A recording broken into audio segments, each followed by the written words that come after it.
Hello and welcome back to another Doctor Who related video. In today's Doctor Who related video I'll be taking a look at a book, the first book in the Time Lord Victorious saga, which is The Night, the Fall of the Dead. Yes, seeing the 10th Doctor begin his Time Lord Victorious. We saw a little glimpse of it in the Waters of Mars, but this is when he really gets going with the idea of the Time Lord Victorious.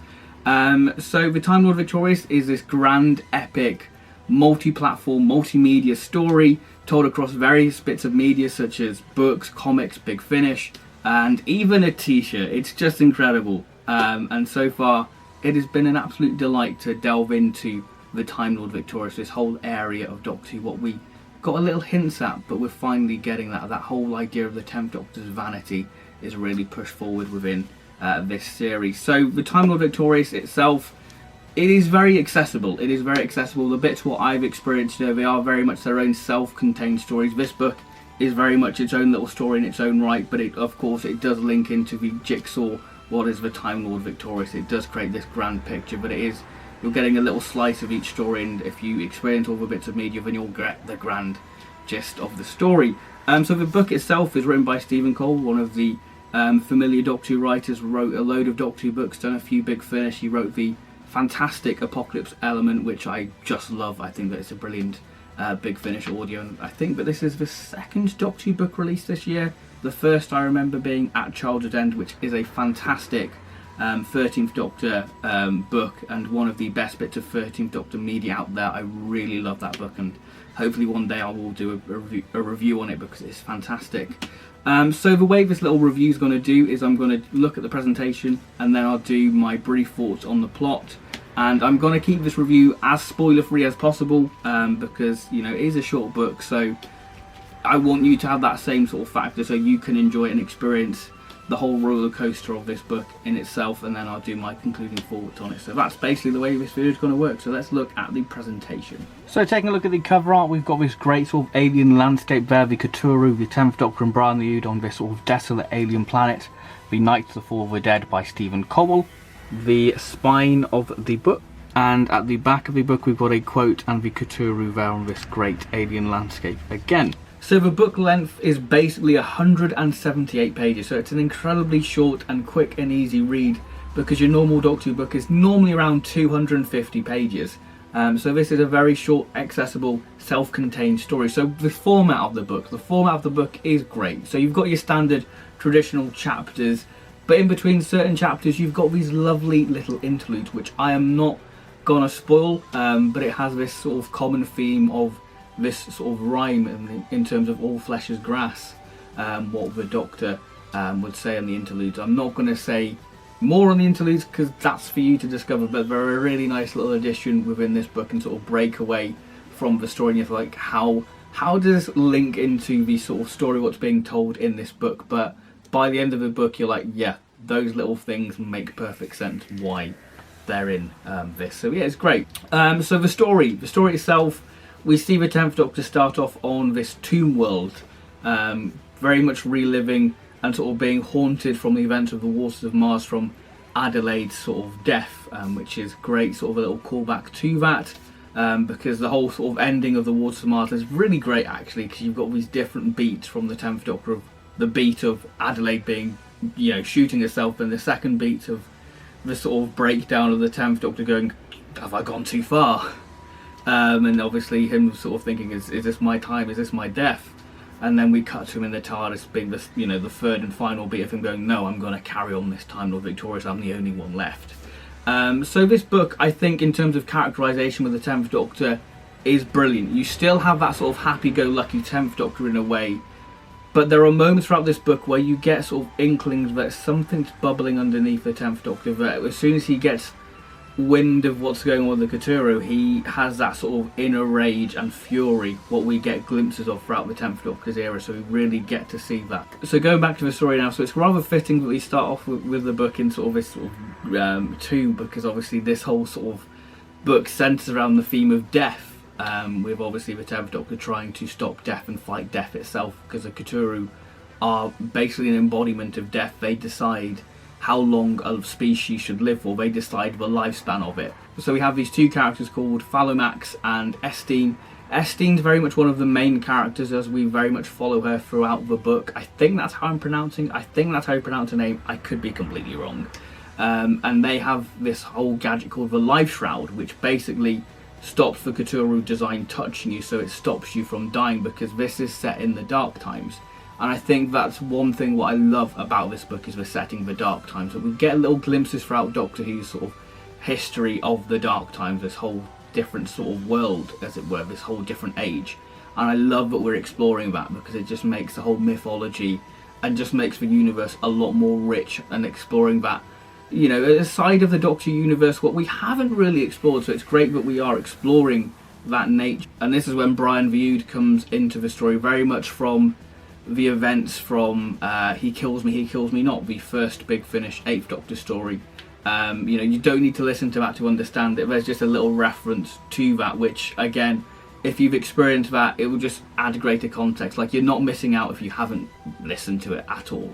It just makes you have more appreciation, maybe, I don't know. But it's very cool to have that. And obviously we see the 10th Doctor and Brian the Ood very much pair up, and they become this double act, and they have some wonderful scenes. And I think because I listened to He Kills Me, He Kills Me Not, and Silius Carson's performance in that is fantastic. You really know how Silius Carson would deliver that bit of dialogue, especially the bits when he's talking about Mr. Ball, which is wonderful. So you really do get that sort of that voice of Silius Carson in your head when you're reading the Brian the Ood bits of dialogue. So the Cthulhu arrive on this planet called Adelaide, and they basically condemn the species to death. They basically wipe out their species. And the thing with this book is the death scenes within this are incredibly gruesome. The Cthulhu deaths, which I will cover in a bit, are fantastically grim, and this is quite grim because this is when the 10th Doctor goes, this is enough. Because we just see them sort of crumble and just these dead bodies scattered all over the world. It's just incredibly grim, and this is when the 10th Doctor goes, right, I'm going to stop this. I'm going to stop the Cthulhu. I'm basically not having it anymore, and this is when he sort of wants to know more about Estine and Phalomax, about these life shrouds. So it very much is a pursuit of those two characters, while the 10th Doctor's thinking, how on earth am I going to stop the Cthulhu? So we see the 10th Doctor and Brian visit the Cthulhu's sort of design, the whole world, which has some great imagery in the sense that these dark caverns with these sort of numbers going constantly across, you know, basically being, you know, coordinates for planets. And they have these very creepy things called the Revenants, which are basically species what the Cthulhu have visited, but they're very much these mindless zombies. You know, they're very much sort of spouting out coordinates like Beta Zelta 4001 or whatever, stuff like that.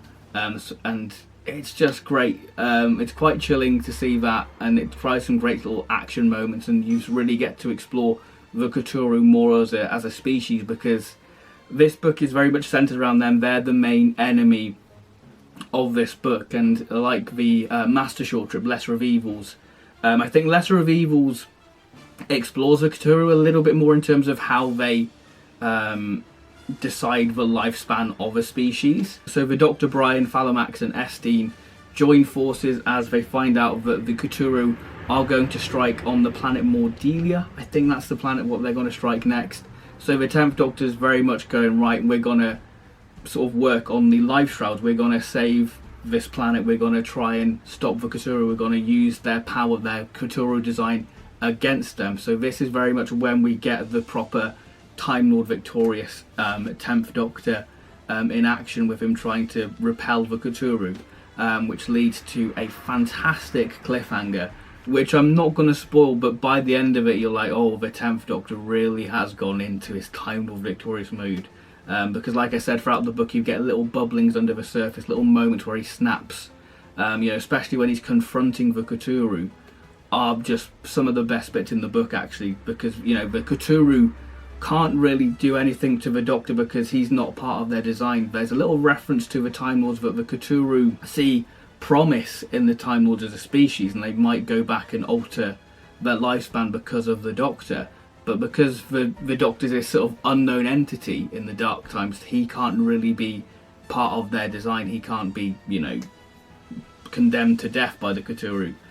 So it's a very interesting idea, got some fantastic little concepts within it, which I really do like, and the ending I just love, like especially when the 10th Doctor's fighting the Cthulhu. Their deaths are just incredibly grim. You know, there's sort of this black liquid pouring out of their veils. It's just really horrible and just incredibly grim. And like I said, the cliffhanger, it just makes me want to read, you know, All Flesh is Grass, because it just leaves you wanting more. It's just a really great little cliffhanger. And Brian the Eden, the 10th Doctor, fantastic characters. Estine is a really nice little character who's very much haunted and troubled by the Cthulhu, because obviously she's been condemned to death, but the life shroud's keeping her alive. And she has a great little moral dilemma, thinking, is the Doctor the bad guy? Even though the Cthulhu are evil, should we really condemn a whole species to die because of what they do? So it's a really interesting, got some very interesting themes within it, and I'll let you all discover that for yourself. That is the basic plot for this book, and it is fantastic. It's a really good little book, so I really did enjoy it. I think that it's a really nice little opening to this. It's got some fantastic imagery. I've barely scratched the surface of the plot of Time Lord Victorious. I really did enjoy it. It is a really nice little self-contained story, and like I said, this is just one piece of the Time Lord Victorious. You know, the book in its own right is this self-contained story, and I mean, if you just want to read this book, I mean, I don't know why you just want to read this book. I mean, this book for me just makes me want to read the second half of this story, because it is just incredible. You know, I think as well, it's very much a setup story. It's setting up to the grander scale of All Flesh is Grass, because All Flesh is Grass does seem to be the more action-orientated book, but this book does have some fantastic action moments, but you know, it is very much the building, laying down the foundations of the Time Lord Victorious and the 10th Doctor, really pushing the idea and the ideology of a Time Lord Victorious, that he's the only one who can stop the Cthulhu, and he's going to do it. And it's just fantastic characterization and a really good book. So I'm going to give The Night, the Fall of the Dead a well-deserved solid 8 out of 10. I cannot wait to experience the whole All Flesh is Grass, because I think that's going to be an amazing book. I think the way that with this book is formatted, with the interludes, wonderful little touch, with you wondering, you know, how does this link into the Time Lord Victorious, but by the sort of final 2 chapters, like, oh, that makes sense. And the title of the book is basically the way sort of the Cthulhu described the 10th Doctor, that he's very much this fool and trying to be this brave, chivalrous knight,